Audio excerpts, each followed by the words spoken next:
59 points, becoming the fourth player in NBA history with multiple 50-point games before his 23rd birthday. However, what had Twitter up in arms was this moment. The Jazz intentionally fouling D'Anthony Melton so that Booker would not get a chance to score 60. Nick, what'd you make of that? Listen, he scored 70 in a game where they lost by 20 plus, and he was just gunning at the end. And so they're losing this game by 30 plus. And the Jazz say, no, we're not going to let you hang 60 on us in a game where your team gets annihilated. I got no problem with it. That's my type of petty. The Jazz were winning. They didn't want him to get his little shine. I got no problem with it. What up, C? You got a problem with it? Yeah, come on, man. Don't be stupid. You had almost 4 quarters to be able to stop the guy. Yeah, you play some defense. But they were, I mean, I would agree with you if they were the team that was down by 30. But they were up by 30. So they had stopped Phoenix. Listen, you know what I'm going to do? Give the guy the ball. I'm going to stop him. Okay. All right? On the last possession of the game? Yeah, let's go. Okay, one-on-one. I got the challenge of it. I got you. I'm not going to foul. And I didn't like the veteran players. Like, man, if Cal Korver, I saw him trying to foul someone. If he was at 59, what would he be trying to do? Millsap, what was he doing? What would they be doing? Well, of course. Okay, it'd be different if it was them. Yeah. Yeah, they just hating. And play some defense. Early in the game, you don't have to worry about that. If Korver's at 59, he'd have a time machine because he'd be back in high school. But Stories I to understand start the point. your morning. Tough news for the Portland Trailblazers. They lost Yusuf Nurkic for this season after he suffered a compound leg fracture last night. Gruesome injury, and one that will keep him out for a long while. Nick, what does this mean for the Blazers now? Well, it means they already could be bounced in the first round. Now they're likely to be bounced in the first round again. Remember last year, they were the story, oh my God, they got all the way to the 3 line out west. Look at how impressive their season was. And then they get swept in the first round by New Orleans. And see, you mentioned for their offseason what it could possibly mean about guys they could be shopping. I found interesting as well. Yeah, if I'm in the NBA right now, I'm going to take a page out of Kareem's book from 30 years ago. I would watch taping my ankles. We've seen too many compound fractures in the last 3 years of NBA players. It's not as if we've seen those types of injuries. So when you suspend that knee joint, you suspend that ankle joint, we have been seeing more injuries. So I would look more into it. If I'm an NBA player, I'm looking at, do I continue to tape my ankles the prehistoric way that athletic trainers tape ankles? All right, let's move on to the Thunder now. They lost to the Grizzlies last night. As a result, they dropped to the 8th seed in the West. Is this a big deal, Nick? And if so, how big? Well, listen, I think it could be an exciting deal for basketball fans if we get a Warriors-Thunder first-round series. Now, should be noted, out west, the Thunder have 43 wins at the 8th seed. The Jazz have 44 wins as the 5 seed. So this will not be decided until the very end of the year. But what it does mean is any of that Paul George MVP buzz, that has gone away entirely. Russ was shooting hot post All-Star break. That has tapered off a bit. And Paul George's play overall has tapered off a bit.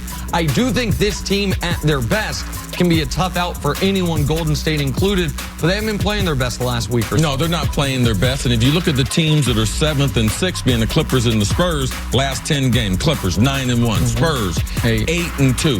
OKC going the other way. You do not want to face Golden State in the first round because you know what Paul George and Russ are going to have on their resume? For the last 2 years, they've lost in the first round. All right, let's move on. Second best record in the NBA. Makes them happy. You know what else makes them happy? The growing confidence in their chances of re-signing Kawhi Leonard. Kawhi having a great season thus far, which is why it's being reported the Raptors believe he might actually stay in Toronto past this season. Cris Carter, you think you could see Kawhi in Toronto next season? This is the thing about Kawhi. He's going to be hard to impossible to read. He's a guy that doesn't say a lot. He just lets us play. He shows up to work. He shows up early. He gets the appropriate treatment. He works on his body. Like, he's into being one of the best basketball players, not telling us about it. Now, as far as off the court, the conversations, man, I mean, it's just... Let me try something here. I'm gonna put on my journalism hat, which serves 2 purposes. 1, it covers up this awful hair I'm growing, and 2, it allows me to interview you as Kawhi Leonard.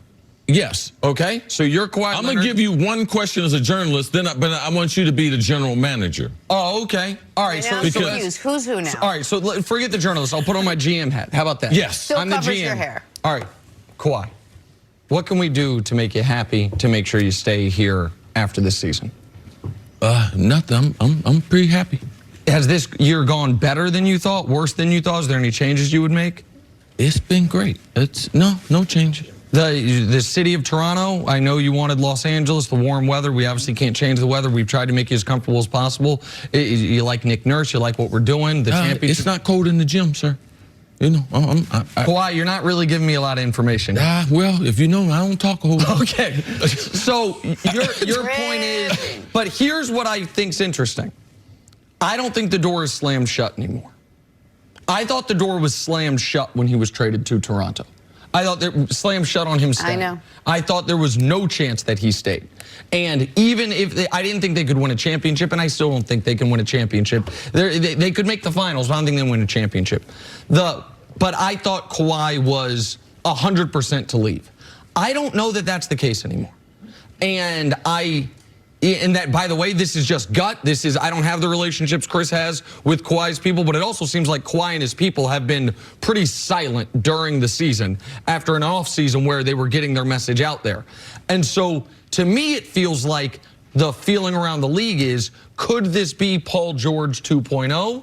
Or is this just a guy who made his plans very clear and once the season started went to work and has said, I'm not going to let this be a distraction? Right. Kawhi's number one goal was, let's not forget the narrative where we were 365 days ago. Man, there was 1%. Me and Kawhi's uncle, Uncle Denny, were the only two people out there saying, man, this is a great guy. Man, they misdiagnosed him. This dude is really hurt. He cannot play basketball. People were in an uproar. I can't believe what he's doing to San Antonio. Kawhi, man, he has an ego. Man, we missed that. No, Kawhi has not changed. His number one goal this season was not to get comfortable in Toronto, was to get his body back to being 100%. I want to be one of the top players. I want my name in the conversation. Or does he want LA because he's known Southern California and San Antonio, Texas? And if he goes to another big cosmopolitan, cool city with exciting things, good restaurants, a lot of people, will he realize, oh, it's not Los Angeles versus San Antonio? Right. Well, this is the thing about Kawhi. It's not Los Angeles. It's Southern California. Sure. He's got a huge estate right there in San Diego that he bought this last year. Yep. And that's where he's going to spend his off time. But if you want to be in California, where else can you play basketball in California besides being with Golden State? Right. So if he said, I want to go to California because that's where I have a residence, where else can I play? Now, I told you guys, he don't care about the Clippers or the Lakers. Kawhi don't care, but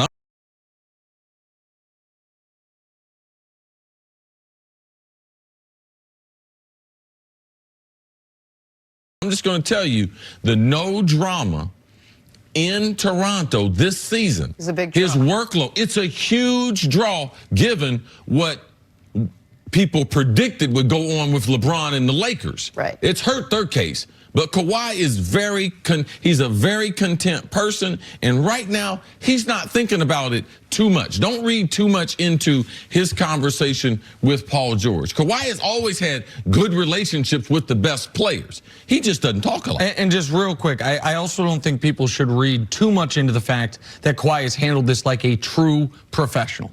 Every future pending free agent can look into how Kawhi, no matter what you thought of what he did last year, how he's handled this season. There's been no noise, no distraction, no anything surrounding the Raptors about next year because Kawhi will not give it an ounce of oxygen. Kawhi has been exclusively focused on this year, and maybe that has added to the speculation that maybe he'll stay. I think it's hard to predict what anyone's going to do, including yourself, 3 months from now. And if the Raptors make the NBA Finals, then we're in a different situation than we were a year ago. Listen, there were not many people out there that thought that Paul George could be swayed. It was going to be 1 year and he was going to be out. So the precedent has been set already. And they didn't even have a deep playoff run for it. They got bounced in the first round. Yep, and he fell in love with the city and he ended up staying there. All right, coming up, Mike Tomlin breaks his silence on the Steelers. They're going to treat you like a long-term investment. And the team's been outstanding. It's been great. And here's the other thing that nobody knows. How much will I like a city when I've lived there? Kawhi Leonard's from Southern California, went to college in Southern California, then got drafted to San Antonio. And I know there was some feeling from NBA general managers around the league is, does Kawhi want LA because he loves LA? Or does he want LA because he's known Southern California and San Antonio, Texas? And if he goes to